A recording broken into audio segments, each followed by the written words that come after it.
प्यारे बच्चों, मैं आज आपके पास लेकर के आया हूँ बाइनोमियल का एक बहुत ही सुंदर क्वेश्चन। और इस सुंदर क्वेश्चन को करने के बाद आपको बाइनोमियल थ्योरम की एक असली वाली फीलिंग आएगी कि हाँ भाई, ये क्वेश्चन बाइनोमियल थ्योरम से कैसे करना था। तो सबसे पहले बच्चों, ये जेई मेंस का ही क्वेश्चन है। मान के चलिए 2021 में 22 में इस तरह के क्वेश्चंस पूछे गए हैं। सबसे पहले आपको ध्यान देना होगा कि आपको पता कैसे पड़ेगा कि भाई ये क्वेश्चन बाइनोमियल का है। तो यहां पर बच्चों लिखा है टर्म इंडिपेंडेंट ऑफ एक्स, यहां से आपको हिंट मिल गई। और बच्चों आपको ये भी हिंट मिल गई कि ये कुछ लिखा है एक्स माइनस ए की होल पावर एन। और सारे बच्चों को नजर आ रहा होगा कि भैया एन की जगह यहां पर क्या है, 10 है। एन की जगह यहां पर क्या है, 10 है। तो बच्चों जब ये सारी चीजें नजर आ जाती हैं तो ये समझ में आ जाता है कि भैया ये पॉजिटिव इंडेक्स के लिए बाइनोमियल थ्योरम है और हम इसको सफलतापूर्वक कर सकते हैं। तो प्यारे बच्चों, आपका टाइम न वेस्ट करते हुए सबसे पहले हम इस क्वेश्चन को शुरुआत कर देते हैं। और सबसे पहले बच्चों, ये मन में जो बात आती है कि भाई ये जो लिखा है कि x+1, तो बच्चों इस x को लिख दो x की पावर 1/3 होल पावर 3, और 1 को लिख दो 1 की पावर 1/3 होल पावर 3। इस तरह से बच्चों आप लिखिए और जल्दी से आप इसको ओपन कर दीजिए। जो जब आप ओपन करेंगे तो बच्चों आपके पास ये डिनोमिनेटर निकल करके आ जाएगा। क्या हमारी बात आप समझ पा रहे हैं? यस या नो में कमेंट करिए भाई। ये आ गया a cube plus b cube. तो ये क्या हो गया, a cube plus b cube, this is a plus b. समझ में आया? ए प्लस बी, भाई वन का कुछ भी करो वो तो वन ही रहता है, इंटू ब्रैकेट ए स्क्वायर। सारे बच्चे ध्यान से देखिएगा, जिनको समझ में आ गया वो स्क्रीन पॉज करके क्वेश्चन खुद से करें। A square plus b square minus a b. बोलिए भाई, समझ में आया यहां तक? अब बच्चों अगर आपको समझ में आ गया तो आप ध्यान से देखिए कि आपने x+1 को क्या लिख दिया। आखिर आपने x+1 को लिख दिया x की पावर 1/3+1 इंटू ब्रैकेट x की पावर 2/3+1 माइनस x की पावर 1/3। ये बच्चों सिंप्लीफिकेशन जिस बच्चे ने कर लिया, समझ लो उसका एग्जाम में क्वेश्चन हो गया।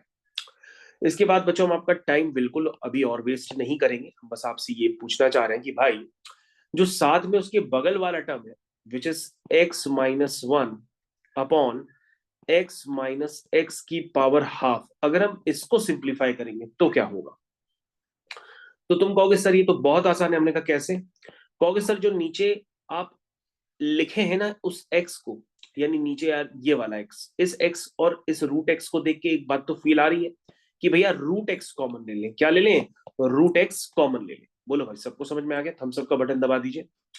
अब बच्चों अगर आपको समझ में आ गया तो ऊपर वाले x-1 को क्या लिख सकते हैं? वो लिख सकते हैं रूट x-1 और रूट x+1। बोलिए भाई, समझ में आया? Whole divided by root x times root x-1। मेरे ख्याल से ये सभी बच्चों को बहुत अच्छी तरीके से क्लियर हो गया। और रूट x-1 से रूट x-1 कैंसिल हो गया है। और बच्चों यहां से निकल के आ गया है root x+1 upon root x। बच्चों इतना करने के बाद आपको ये बात समझ में आनी चाहिए कि भैया हमारा सिंप्लीफिकेशन कहां कहां मौजूद है, उसको आप प्लेस करिए। ये बच्चों सिंप्लीफिकेशन हो गया x+1 का।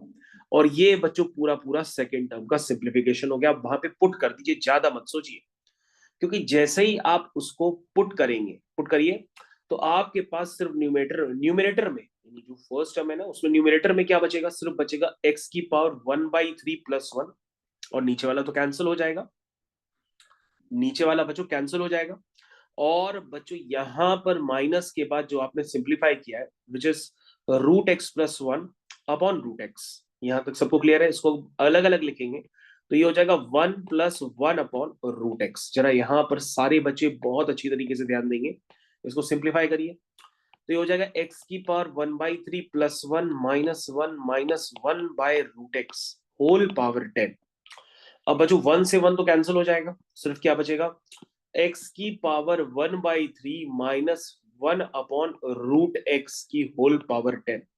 आ गई बच्चों बाइनोमियल वाली फीलिंग, इसी को कहते हैं बाइनोमियल वाली फीलिंग आ गई।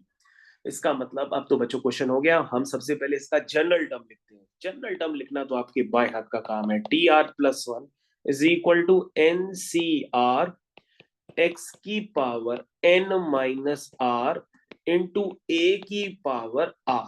बोले भाई, जनरल टर्म तो सबको लिखने आता है। उसके बाद बच्चों हो गया ये TR+1 इज 10CR x की पावर 10 माइनस आर अपॉन 3। और बच्चों वहां से अगर आप पावर कलेक्ट करेंगे तो ये होगा -1 की पावर आर। नीचे बच्चों 1/2 की पावर आर है, ऊपर ले आएंगे तो -1/2 की पावर आर हो जाएगा। तो हम उस -1/2 की पावर आर को यहीं पे ऐड करके, क्योंकि बेस सेम है तो पावर ऐड हो जाती है। ध्यान दीजिएगा, नीचे बच्चों √x है ना, तो वो x की पावर 1/2 आर हुआ। ऊपर ले आएंगे तो -1r/2 हो जाएगा। बोलिए भाई, -r/2 हो जाएगा। मेरे ख्याल से सबको क्लियर है। और -1 की पावर आर ये हो जाएगा। अब बच्चों हमको इंडिपेंडेंट ऑफ एक्स चाहिए, ये तो सभी को क्लियर है। फॉर इंडिपेंडेंट ऑफ एक्स क्या लिखेंगे? फॉर इंडिपेंडेंट ऑफ एक्स हम क्या करेंगे? एक्स की जो पावर है उसको बच्चों क्या कर देंगे? जीरो कर देंगे। एक्स की पावर को क्या करेंगे? जीरो कर देंगे। तो बच्चों जैसे ही जीरो करेंगे, तो अगर आप इसका एलसीएम ले लीजिए, हमको सोच के बता दीजिए क्या निकल के आ रहा है। जल्दी से सारे बच्चे इसका एलसीएम ले ले। ये आ जाएगा 6, 3 2 जा 6, और बच्चों 2 3 जा 6 इज इक्वल टू 0। यहां से बच्चों आ जाएगा 2 10 जा 20 -2r -3r is equal to 0। तो बच्चों यहां से r की वैल्यू हो जाएगी 4। और बच्चों r की वैल्यू 4 होने का मतलब क्या है? कौन सा टर्म होगा ये पता है? ये होगा फिफ्थ टर्म। कौन सा टर्म होगा बच्चों? ये आपका टर्म हो जाएगा फिफ्थ टर्म। तो जल्दी से बच्चों लिख दीजिए जरा fifth term. TR+1 is equal to, लिखना स्टार्ट करिए भाई, NCR, एक्स तो इंडिपेंडेंट हो गया, -1 की पावर 4। अब बच्चों 10C4 को सॉल्व करना पड़ेगा। फैक्टोरियल 10 अपॉन 10 माइनस 4 6, और फैक्टोरियल 4। तो बच्चों हो गया 10 इंटू 9 इंटू 7, नहीं नहीं 8 इंटू 7, और बच्चों 6 का फैक्टोरियल तो कैंसिल हो गया। और 4 के फैक्टोरियल को डायरेक्ट लिख दो 24। अब इसको कैंसिल कर लो। और बच्चों -1 की पावर 4 तो इवन है, तो वो तो प्लस हो गया। 8 1 जा 8, 8 3 जा 24, 3 1 जा 3, 3 3 जा 9, 7 3 जा 21। तो बच्चों ये आंसर आ गया 210। सारे बच्चे ध्यान देंगे भाई, आंसर आपका निकल के आ गया 210। तो बच्चों 210 इसका सही आंसर है, यानी कि सही आंसर हो गया बच्चों इसका सी पार्ट। प्यारे बच्चों, आपको ये वीडियो बहुत समझ में आया होगा। तो इसी तरह से हमारे चैनल को बिल्कुल सब्सक्राइब करिए अगर आपको बिल्कुल ये समझ में आ गया। थैंक यू, धन्यवाद। 210 इसका फाइनल आंसर है।